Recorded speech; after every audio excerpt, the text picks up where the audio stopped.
Hey friends, welcome to Shri Kannada YouTube channel. Sharada serial part 2 ಸಂಚಿಕೆಯಲ್ಲಿ ಏನಾಗ್ತಿದೆ ಅಂತ ನೋಡೋಣ ಬನ್ನಿ. ನೀವೇನಾದರೂ ನಮ್ಮ ಚಾನಲ್ನ ಫಸ್ಟ್ ಟೈಮ್ ನೋಡ್ತಾ ಇದ್ದರೆ ದಯವಿಟ್ಟು ಸಬ್ಸ್ಕ್ರೈಬ್ ಮಾಡ್ಕೊಳ್ಳಿ. ಸಬ್ಸ್ಕ್ರೈಬ್ ಮಾಡ್ಕೊಂಡು ತಪ್ಪದೇ ಬೆಲ್ ಐಕಾನ್ ಕ್ಲಿಕ್ ಮಾಡಿ. ಸೀರಿಯಲ್ ತುಂಬ ಚೆನ್ನಾಗಿ ಮೂಡಿ ಬರ್ತಾ ಇದೆ. ಪಾರಿಜಾತ ಹೇಳ್ತಾಳೆ, ನೀನು ಬೇಗ ಬೇಗ ರೆಡಿಯಾಗಿಕೊಳ್ಳಿ, ಅಲ್ಲಿ ನಿಮ್ಮ ತಾತ ದೂರ್ವಾಸ ಮನೆ ಅಲ್ಲಿ ಕೂತಿದ್ದಾನೆ, ನಾನೇನಾರ ಬೇಗ ಕರ್ಕೊಂಡು ಹೋಗಿಲ್ಲ ಅಂದರೆ ಅಷ್ಟೇ ನನ್ನ ಕೂಗಾಡ್ಬಿಡ್ತಾರೆ ಅಷ್ಟೇ ಅಂತ ಹೇಳ್ತಿರ್ತಾಳೆ. ಈಗೇನು ಕ್ಯಾಟ್ ವಾಕ್ ಮಾಡಿಕೊಂಡು ನಿಧಾನಕ್ಕೆ ಅಲ್ಲಿಗೆ ಬರಬೇಕು ತಾನೇ, ನಾನು ಬರ್ತೀನಿ ಬಿಡು ರಾಣಿ, ಯಾಕೆ ತಲೆ ಕೆಡ್ಸ್ಕೊತೀಯ ಅಂತ ಜ್ಯೋತಿಕ ಹೇಳ್ತಾ ಇರ್ತಾಳೆ. ಕೆಳಗಡೆ ತಾತ ರೋಹನ್ನ ಮಾತಾಡ್ಸ್ತಿರ್ತಾರೆ. ಏನು ರೋಹನ್, ನೀನು ಬಂದಾಗಿಂದ ಅಬ್ಸರ್ವ್ ಮಾಡ್ತಿದ್ದೀನಿ, ನಿನ್ನ ಮಗ ಡಲ್ ಆಗಿದೆ ಅಂತ ಕೇಳ್ತಾ ಇರ್ತಾರೆ. ಅಯ್ಯೋ, ಅವನು ಅದೇನೇ ಮದುವೆ ಬಗ್ಗೆ ಸಿಕ್ಕಾಪಟ್ಟೆ ಪ್ಲ್ಯಾನ್ಸ್ ಇಟ್ಕೊಂಡಿದ್ದಾನೆ. ಅವನು ಜ್ಯೋತಿಕನ ತುಂಬ ಇಷ್ಟಪಟ್ಟು ಮದುವೆ ಆಗಬೇಕು ಅಂದ್ಕೊಂಡಿದ್ದ ಅಲ್ವಾ, ಅದಕ್ಕೇ ಇವಾಗ ಮತ್ತೆ ಮಾತುಕತೆ ಮುಂದುವರಿತಾ ಇದೆ ಅಂತ ಅದ್ರ ಬಗ್ಗೆ ಯೋಚನೆ ಮಾಡ್ತಾ ಇದ್ದಾನೆ ಅಂತ ಹೇಳ್ತಿರ್ತಾರೆ. ಆವಾಗ ನನ್ನ ಮಗನಿಗೆ ನಿಮ್ಮ ಮಗಳಂದ್ರೆ ತುಂಬ ಇಷ್ಟ, ನಿಮ್ಮ ಮಗಳನ್ನ ಮದುವೆ ಆಗೋದಕ್ಕೆ ಅಂತ ಅವನು ತುದಿಗಾಲಲ್ಲಿ ನಿಂತಿದ್ದ, ಅಷ್ಟರಲ್ಲಿ ಇದೆಲ್ಲ ನಡೆದೋಯ್ತು, ಕೆಟ್ಟ ಘಟನೆ, ಇವಾಗೆಲ್ಲ ಒಳ್ಳೇದಾಗ್ತಿದೆಯಲ್ಲ, ಎಲ್ಲ ಒಳ್ಳೇದೇ ಅಂತ ಅವ್ರ ಅಮ್ಮನೂ ಹೇಳ್ತಾ ಇರ್ತಾರೆ. ಜ್ಯೋತಿಕನ್ನ ಪಾರಿಜಾತ ಕರ್ಕೊಂಬರ್ತಾಳೆ. ಜ್ಯೋತಿಕನ್ನ ನೋಡ್ತಿದ್ದಂಗೆ ಸುಮಿತ್ರ ದೃಷ್ಟಿ ತೆಗ್ದು, ನನ್ನ ದೃಷ್ಟಿನೇ ಆಗುತ್ತೆ ಕಂದ, ನಿನಗೆ ಎಲ್ಲ ಒಳ್ಳೇದಾಗಬೇಕು ಅಂತ ದೃಷ್ಟಿ ಬಟ್ಟೆ ಹಾಕ್ತಾಳೆ. ದೃಷ್ಟಿ ಬಟ್ಟೆ ಹಾಕಾದ್ಮೇಲೆ ಬಾಮ ಇಲ್ಲಿ ಕೂತ್ಕೊ ಅಂತ ತಾತ ಕರೀತಾರೆ. ಆವಾಗ ಪಾರಿಜಾತ ಕೂತ್ಕೊಳೋದಕ್ಕೆ ಹೋಗ್ತಾ ಇರ್ತಾಳೆ. ನಿನಗೆಲ್ಲ ಹೇಳಿದ್ದು, ನೀನು ಸೈಡಲ್ಲಿ ನಿಂತ್ಕೊ ಅಂತ ಹೇಳ್ಬಿಟ್ಟು ಬಾಮ ಜ್ಯೋತಿಕ ಅಂತ ಹೇಳಿ ಜ್ಯೋತಿಕನ್ನ ಪಕ್ಕದಲ್ಲಿ ಕುಂಡಿಸ್ಕೊತಾರೆ. ತಾತ ಹೇಳ್ತಾ ಇರ್ತಾರೆ, ನನ್ನ ಮೊಮ್ಮಗಳು ಬಿಸ್ನೆಸ್ ನೋಡ್ಕೊಳೋದ್ರಲ್ಲಿ, ಮನೆ ಹ್ಯಾಂಡ್ಲ್ ಮಾಡೋದ್ರಲ್ಲಿ ಎಲ್ಲದರಲ್ಲೂ ತುಂಬ ಪರ್ಫೆಕ್ಟು ಅಂತ ಹೇಳ್ತಾ ಇರ್ತಾರೆ. ಆವಾಗ ಅವ್ರ ಅಮ್ಮ ಹೇಳ್ತಾರೆ, ಇಲ್ಲ ಅವಳಿಗೆ ಶಾಸ್ತ್ರಗಳಲ್ಲಿ ಅಷ್ಟೊಂದು ಐಡಿಯಾ ಇಲ್ಲ ಅವಳಿಗೆ ಅಂತ ಹೇಳ್ತಿರ್ತಾರೆ. ಆಗ ರೋಹನ್ ಅವ್ರ ಅಮ್ಮ ಹೇಳ್ತಾರೆ, ಹೋಗ್ತಾ ಹೋಗ್ತಾ ಎಲ್ಲ ಕಲ್ತ್ಕೋತಾರೆ ಬಿಡಿ, ಶಾಸ್ತ್ರಗಳೆಲ್ಲ ಹೋಗ್ತಾ ಹೋಗ್ತಾ ಕಲ್ತ್ಕೊತಾರೆ, ಆದರೆ ಮನೆಗೆ ಒಳ್ಳೆ ಹುಡುಗಿಯಾಗಿ ಅವನ್ನ ಚೆನ್ನಾಗಿ ನೋಡಿಕೊಂಡ್ರೆ ನಮ್ಗೆ ಅಷ್ಟೇ ಸಾಕು, ನಮ್ಗೆ ಇನ್ನೇನು ಬೇಕು, ಮಗ ಸೊಸೆ ಇಬ್ಬರೂ ಖುಷಿಯಾಗಿದ್ದರೆ ಅಷ್ಟೇ ಸಾಕು, ನಮಗೂ ಒಬ್ಬನೇ ಮಗ ಅಲ್ವಾ, ಅವ್ನ ಖುಷಿನೇ ವೆರಿ ಇಂಪಾರ್ಟೆಂಟ್ ನಮಗೆ ಅಂತ ರೋಹನ್ ಹೇಳ್ತಾ ಇರ್ತಾರೆ. ಆವಾಗ ತಾತ ರೋಹನ್ಗೆ ಕೇಳ್ತಾರೆ, ಏನಪ್ಪ ನನ್ನ ಮಗಳನ್ನ ಮದುವೆ ಆಗೋದಕ್ಕೆ ನೀನು ರೆಡಿನಾ ಅಂತ. ಆವಾಗ ರೋಹನ್ ಹೇಳ್ತಾನೆ, ನಾನು ಜ್ಯೋತಿಕನ್ನ ಮದುವೆ ಆಗೋದಕ್ಕೆ ತುದಿಗಾಲಲ್ಲಿ ನಿಂತಿದ್ದೀನಿ, ಜ್ಯೋತಿಕನ್ನೇ ಮದುವೆ ಆಗೋದು ನಾನು ಅಂತ ಹೇಳ್ತಾ ಇರ್ತಾನೆ. ಆವಾಗ ಜ್ಯೋತಿಕಂಗೆ ಶಾಕ್ ಆಗುತ್ತೆ, ಏನಿದು ಇವನು ಈ ಥರ ಹೇಳ್ತಾ ಇದ್ದಾನೆ, ನಾನೇನು ಹೇಳು ಅಂತ ಹೇಳಿದ್ದು, ಇವನು ಏನು ಹೇಳ್ತಾ ಇದ್ದಾನೆ ಅಂತ ಫುಲ್ ಟೆನ್ಷನ್ ಮಾಡ್ಕೊಂಡಿರ್ತಾಳೆ.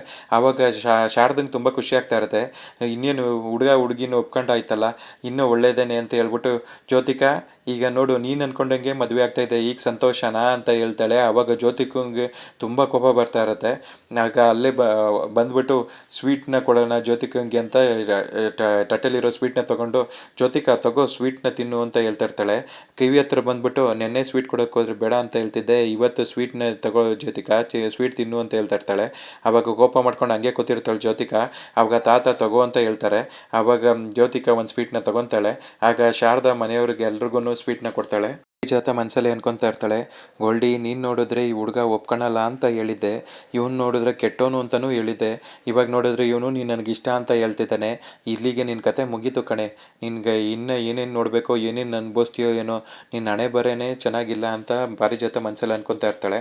ಆಗ ದಶರಥ ಹೇಳ್ತಾನೆ, ಇನ್ನೇನು ಹುಡುಗ ಹುಡುಗಿ ಒಪ್ಕೊಂಡಾಯ್ತಲ್ಲ, ಆದಷ್ಟು ಬೇಗ ಮುಹೂರ್ತನ ನೋಡ್ಬಿಟ್ಟು ಅವ್ರಿಬ್ರು ಮದುವೆ ಮಾಡಿಬಿಡ್ಬೇಕು ಅಂತ ಹೇಳ್ತಿರ್ತಾರೆ. ನಾನು ರೋಹನ್ ಜೊತೆ ಸ್ವಲ್ಪ ಮಾತಾಡೋದಿದೆ ಅಂತ ಹೇಳ್ತಿರ್ತಾಳೆ ಜ್ಯೋತಿಕಾ. ಆವಾಗ ರೋಹನ್ ಅವ್ರ ಅಪ್ಪ ಹೇಳ್ತಾರೆ, ನೀವು ಫೋನಲ್ಲಿ ಯಾವಾಗಲೂ ಮಾತಾಡಿವ್ರಂತೆ ಬಿಡಮ್ಮ ಅಂತ ಹೇಳ್ತಾ ಇರ್ತಾರೆ. ಇಲ್ಲ, ನಾನು ಡೈರೆಕ್ಟಾಗಿ ಸ್ವಲ್ಪ ಮಾತಾಡಬೇಕು ಅಂತ ಹೇಳ್ತಿರ್ತಾಳೆ. ಆವಾಗ ಶಾರದಾ ಹೇಳ್ತಾಳೆ, ಗಂಡು ಹೆಣ್ಣು ಇಬ್ಬರು ಏನೋ ಮಾತಾಡ್ಕೊಳ್ಳಿ ಬಿಡಿ, ಅವ್ರಿಗೆ ಏನೇನು ಮಾತಾಡ್ಕೊಳೋದು ಇಷ್ಟ ಇದೆಯೋ ಅಂತ ಹೇಳ್ತಿರ್ತಾಳೆ. ಆಗ ಸಿದ್ದುನು ಹೇಳ್ತಾನೆ, ಅವರಿಬ್ಬರು ಮೋಸ್ಟ್ಲಿ ಯಾವ ಮದುವೆ ಚೌಟ್ರಿಲಿ ಮದುವೆ ಆಗಬೇಕು ಏನು ಅಂತ ತುಂಬ ಮಾತಾಡ್ಕೊಳ್ಳೋದೇ ಇರುತ್ತೆ, ಮಾತಾಡ್ಕೊಳ್ಳಿ ಬಿಡಿ ಅಂತ ಹೇಳ್ತಿರ್ತಾನೆ. ಅವಾಗ ಹೋಗಪ್ಪ ರೋಹನ್, ಮಾತಾಡ್ಕೊಂಬರೋಗು ಅಂತ ತಾತ ಹೇಳ್ತಾರೆ. ಅವಾಗ ರೋಹನು ಎದ್ದು ಹೋಗ್ತಾನೆ. ಜ್ಯೋತಿಕಾ ರೋಹನ್ನ ಕೇಳ್ತಾಳೆ, ಏನು ರೋಹನ್, ನೀನು ಏನು ಮಾಡೋದು ಕೊಟ್ಟಿದ್ಯಾ, ನಾನು ನಿನಗೆ ಹೇಳಿದ್ದೇನೋ ನೀನು ಮಾಡಿದ್ದೇನು ಅಂತ ಕೇಳ್ತಾ ಇರ್ತಾಳೆ. ನೋಡು ಬೇಬಿ, ನಾನು ನಿನ್ನ ಮದುವೆ ಆಗಬೇಕು ಅಂತ ಡಿಸೈಡ್ ಮಾಡಿದ್ದೀನಿ ಅಂದಮೇಲೆ ನಾನು ಮದುವೆ ಆಗೇ ಆಗ್ತೀನಿ. ನೀನು ಇವಾಗ ಬಂದ್ಬಿಟ್ಟು ಸಡನ್ನಾಗಿ ನನಗೆ ಮದುವೆ ಇಷ್ಟ ಇಲ್ಲ, ಮದುವೆ ಆಗಬೇಡ ಅಂತ ಹೇಳಿದ್ರೆ ನಾನು ಅದನ್ನೆಲ್ಲ ಕೇಳೋದಕ್ಕಾಗೋದಿಲ್ಲ ಅಂತ ಹೇಳ್ತಾ ಇರ್ತಾನೆ. ನನಗೆ ನಿನ್ನ ಕಂಡ್ರೆ ಇಷ್ಟ ಇಲ್ಲ ಕಣೋ, ನೀನೊಬ್ಬ ವುಮೆನೈಸರ್ ಅಂತ ಗೊತ್ತಿದ್ರು ನಾನೇನಕ್ಕೆ ಮದುವೆ ಆಗಲಿ ಅಂತ ಹೇಳ್ತಿರ್ತಾಳೆ. ಅವಾಗ ನಿನಗೆ ಎಲ್ಲ ವಿಷಯ ಗೊತ್ತಿತ್ತು ತಾನೇ, ಮೊದಲೇ ನೀನು ಅವಾಗ ಡಿಸೈಡ್ ಮಾಡಬೇಕಾಯಿತು. ಇವಾಗ ನಾನು ಬಂದು ಹೆಣ್ಣು ನೋಡೋ ಶಾಸ್ತ್ರ ಎಲ್ಲ ಮುಗಿದಾದ್ಮೇಲೆ ನನಗೆ ಯಾವ ಲಾಭನೂ ಇಲ್ಲದೇ ನಾನು ಯಾವ ಕೆಲಸನೂ ಮಾಡೋದಿಲ್ಲ, ಲಾಭ ಇಲ್ಲದೇ ಕೆಲಸ ಮಾಡೋದಕ್ಕೆ ನಾನು ಏನಾರ ಫುಲ್ ಅಂದ್ಕೊಂಡಿದ್ಯಾ ಅಂತ ಹೇಳ್ತಾನೆ. ಎಲ್ಲ ವಿಷಯದಲ್ಲೂ ಲಾಭ ಬೇಕು ಅಂದರೆ ಆಗೋದಿಲ್ಲ ರೋಹನ್ ಅಂತ ಹೇಳ್ತಿರ್ತಾಳೆ. ಅವಾಗ ನೀನು ಈ ಮದುವೆನ ಒಪ್ಕೊಬಾರ್ದು ಅಷ್ಟೇ, ನನಗೆ ನೀನು ಇಷ್ಟ ಇಲ್ಲ ಅಂತ ನಾನೇ ಹೋಗಿ ಹೇಳ್ತೀನಿ ಬಿಡು ಅಂತ ಹೋಗ್ತಾ ಇರ್ತಾಳೆ. ಆವಾಗ ಆಯಿತು, ನೀನು ಹೋಗಿ ನನಗೆ ಮದುವೆ ಇಷ್ಟ ಇಲ್ಲ ಅಂತ ಹೇಳು, ಆದರೆ ನೀನು ಪಾಲಕ್ಷನ ಸಾಯಿಸಿದ್ದು ನನಗೆ ತುಂಬ ಚೆನ್ನಾಗಿ ಗೊತ್ತಿದೆ, ನೀನೇ ಪಾಲಕ್ಷನ್ ಸಾಯಿಸಿದ್ದು ಅಂತ ನಾನು ಹೋಗಿ ಹೇಳ್ತೀನಿ ಅಂತ ಹೋಗ್ತಾ ಇರ್ತಾನೆ. ಅವಾಗ ಅವನ್ನ ತಡೆದ್ಬಿಟ್ಟು, ಆಯಿತು ನಿನ್ನ ಮದುವೆ ಆಗೋದಕ್ಕೆ ನಾನು ಒಪ್ಕೊತೀನಿ ಅಂತ ಹೇಳ್ತಾಳೆ. ವಾಟ್ ಎ ಚೇಂಜ್, ಇಷ್ಟು ಬೇಗ ನೀನು ಬದಲಾಗ್ಬಿಟ್ಟ ಅಂತ ಕೇಳ್ತಿರ್ತಾನೆ. ಹೌದು, ಕೆಲವೊಂದು ಸತಿ ಬದಲಾಗಬೇಕಾಗತ್ತಲ್ಲ ಅಂತ ಹೇಳ್ತಿರ್ತಾಳೆ. ಆವಾಗ ನೋಡು, ನನಗೆ ನಿನ್ನ ಮದುವೆ ಆಗಿ ನಾವಿಬ್ಬರು ಬೆಸ್ಟ್ ಕಪಲ್ ಆಗಿ ಬಾಳಬೇಕು ಅಷ್ಟೇ ಅಂತ ಹೇಳ್ತಿರ್ತಾರೆ. ಆದ್ರೂ ಅವಳು ಮನಸ್ಸಲ್ಲಿ ಅನ್ಕೊತಾ ಇರ್ತಾಳೆ, ನೀನು ಎಂಥವನು ಅಂತ ಗೊತ್ತಿದ್ರು ನಿನ್ನ ಜೊತೆ ಮದುವೆ ಆಗುವಂಥ ಪರಿಸ್ಥಿತಿ ಬಂತಲ್ಲಪ್ಪ ಅಂತ ಫುಲ್ಲು ತಲೆಯಲ್ಲಿ ಟೆನ್ಷನ್ ಮಾಡ್ಕೊತಾ ಇರ್ತಾಳೆ. ಆಯಿತು, ನಮಗೋಸ್ಕರ ಎಲ್ಲ ಕೆಳಗಡೆ ಮುಹೂರ್ತ ನೋಡ್ತಾ ಇದ್ದಾರೆ, ಅವ್ರನ್ನ ಹೋಗಿ ಮಾತಾಡ್ಸೋಣ ಬಾ ಅಂತ ಹೇಳ್ಬಿಟ್ಟು ರೋಹನ್ ಅಲ್ಲಿ ಕೆಳಗಡೆಗೆ ಹೋಗ್ತಾನೆ. ಆದರೆ ಇವಳಿಗೆ ತುಂಬ ಕೋಪ ಬಂದಿರುತ್ತೆ. ನಾನು ಬೇಡ ಬೇಡ ಅಂದ್ರೂ ಇವನು ಮದುವೆಗೆ ಒಪ್ಕೊಂಡ್ಬಿಟ್ನಲ್ಲಪ್ಪ, ಈಗ ಏನಪ್ಪ ಮಾಡೋದು ಅಂತ ಫುಲ್ ಟೆನ್ಷನ್ ಮಾಡ್ಕೊಂಡೇನೆ ಅವಳು ಕೆಳಗಡೆಗೆ ಬರ್ತಾಳೆ. ಅಂತ ಕೇಳ್ತಾರೆ, ಏನಪ್ಪ ರೋಹನ್ ಎಲ್ಲ ಮಾತಾಡ್ಕೊಂಡ್ರಾ ಅಂತ ಕೇಳ್ತಿರ್ತಾರೆ. ಆವಾಗ ನನಗೆ ಜೋನ ಮದುವೆ ಆಗೋದಕ್ಕೆ ಅಂತ ಹೇಳೋದಕ್ಕೆ ಹೋಗ್ತಾನೆ. ನನಗಿಷ್ಟ ಅಂತ ಜ್ಯೋತಿಕಾ ಹೇಳ್ತಾಳೆ.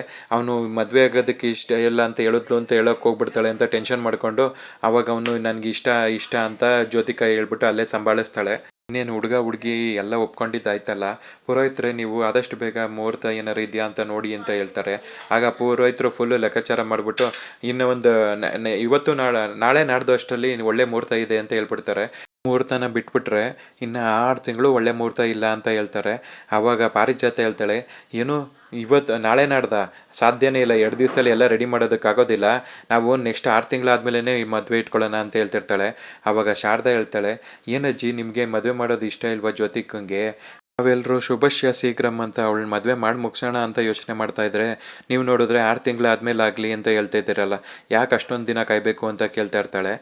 ದಶರಥ ಹೇಳ್ತಾನೆ, ಅಯ್ಯೋ ಚಿಕ್ಕಮ್ಮ, ಇವಾಗ ಅಷ್ಟೊಂದು ದಿನ ಕಾಯೋ ಅವಶ್ಯಕತೆನೇ ಇಲ್ಲ.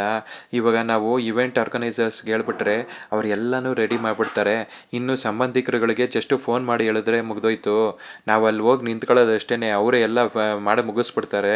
ಇವಾಗ ನಾವು ಯಾವುದಕ್ಕೂ ಟೆನ್ಷನ್ ಮಾಡ್ಕೊಳ್ಳೋ ಅವಶ್ಯಕತೆನೇ ಇಲ್ಲ, ಎಲ್ಲ ಈಸಿಯಾಗಿ ಆಗುತ್ತೆ. ನಾವು ಯಾಕೆ ಡಿಲೇ ಮಾಡೋದು, ಆದಷ್ಟು ಬೇಗ ಮಾಡಿಬಿಡೋಣ ಬಿಡಿ ಅಂತ ಹೇಳ್ತಾ ಇರ್ತಾನೆ. ಆವಾಗ ತಾತ ಹೇಳ್ತಾರೆ, ಅಯ್ಯೋ ಇವಳು ಹಂಗೇನೆ ಪಾರಿಜಾತ ಏನೇನೋ ಮಾತಾಡ್ತಾ ಇರ್ತಾಳೆ, ಇವಳಿಗೆ ಒಳ್ಳೆ ಮಾತಾಡೋದಕ್ಕೆ ಬರಲ್ಲ, ನಿನಗೆ ಸುಮ್ಮನೆ ಇರು ಅಂದರೆ ಸುಮ್ಮನೆ ಇರೋದಕ್ಕಾಗಲ್ವಾ, ಬಾಯ್ಬಿಟ್ಟು ಏನೇನೋ ಬೇಡದಿರೋ ಮಾತುಗಳನ್ನ ಆಡ್ಬಿಡ್ತೀಯ ಅಂತ ಹೇಳ್ತಿರ್ತಾರೆ. ನೀವು ಏನು ತಲೆಗೆ ಕಟ್ಸ್ಕೊಬೇಡಿ, ಇನ್ನು 2 ದಿವಸದಲ್ಲೇ ನಾವು ಎಂಗೇಜ್ಮೆಂಟ್ನ ಇಟ್ಕೊಂಡ್ಬಿಡೋಣ ಅಂತ ಹೇಳ್ತಿರ್ತಾರೆ. ಆಯಿತು, ನೀವು ಹೆಂಗೆ ಹೇಳ್ತಿರೋ ಹಂಗೆ ರಾಯ್ರೆ ಅಂತ ರೋಹನ್ ಅವ್ರ ಅಪ್ಪನೂ ಹೇಳ್ತಿರ್ತಾರೆ. ಎಲ್ಲ ಒಳ್ಳೇದಾಗ್ತಾ ಇದೆ ಅಂತ ರೋಹರ್ ಅಮ್ಮ ಹೇಳ್ತಿರ್ತಾರೆ. ಈಗೇನು ನೀನು ಹ್ಞೂ ಅಂದ್ರೆ ಬೇಕಾದ್ರೆ ನಾವು ಇಲ್ಲೇ ಇದ್ಕೊಂಡು ಇನ್ನೂ ಒಂದು 2 ಡೇಸ್ಗೆ ಎಂಗೇಜ್ಮೆಂಟ್ನ ಮುಗಿಸ್ಕೊಂಡು ಹೋಗೋಣ ಅಂತ ಹೇಳಿ ನಗ್ನಗ್ತಾ ಇರ್ತಾರೆ. ಆವಾಗ ದಶರಥ ಹೇಳ್ತಾ ಇರ್ತಾರೆ, ನೀವು ಗಂಡ ಹೆಂಡತಿ ತುಂಬ ಜೋವಿಯಲ್ ಆಗಿ ಖುಷಿಯಾಗಿದ್ದೀರಪ್ಪ, ನೋಡೋದಕ್ಕೆ ತುಂಬ ಖುಷಿ ಆಗುತ್ತೆ ಅಂತ ಹೇಳ್ತಿರ್ತಾರೆ.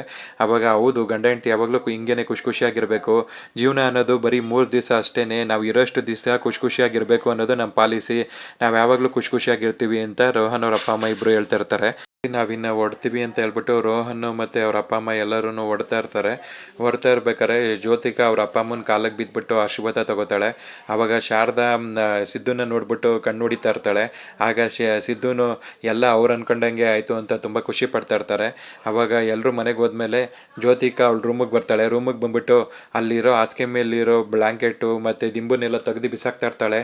ಈ ರೋಹನು ನಾನು ಅಂದ್ಕೊಂಡಿದ್ದೆ ಒಂದು, ಇವನು ಮಾಡಿದ್ದೇ ಒಂದು, ನನಗೇನೆ ಭಯ ಇಡಿಸ್ಬಿಟ್ಟು ಮದುವೆ ಆಗೋದಕ್ಕೆ ಒಪ್ಪಿಸ್ಬಿಟ್ಟೆ ಅಲ್ಲ, ನಿನ್ನನ್ನು ಮಾತ್ರ ಸುಮ್ಮನೆ ಬಿಡೋದಿಲ್ಲ ರೋಹನ್, ನಾನು ನಿನ್ನ ಸುಮ್ಮನೆ ಬಿಡೋದಿಲ್ಲ ಅಂತ ಕಿರ್ಚಾಡ್ತಾ ಇರ್ತಾಳೆ. ಅಲ್ಲಿಗೆ ಇವತ್ತಿನ ಸಂಚಿಕೆ ಕಂಪ್ಲೀಟ್ ಆಗುತ್ತೆ ಫ್ರೆಂಡ್ಸ್. ನೀವೇನಾದರೂ ನಮ್ಮ ಚಾನಲ್ನ ಫಸ್ಟ್ ಟೈಮ್ ನೋಡ್ತಾ ಇದ್ದರೆ ದಯವಿಟ್ಟು ಸಬ್ಸ್ಕ್ರೈಬ್ ಮಾಡ್ಕೊಳ್ಳಿ. ಸಬ್ಸ್ಕ್ರೈಬ್ ಮಾಡಿಕೊಂಡು ತಪ್ಪದೇ ಬೆಲ್ ಐಕಾನ್ ಕ್ಲಿಕ್ ಮಾಡಿ. ಮುಂದಿನ ಸಂಚಿಕೆ ಒಂದಿಗೆ ಮತ್ತೆ ಭೇಟಿ ಆಗೋಣ ಫ್ರೆಂಡ್ಸ್. Thank you.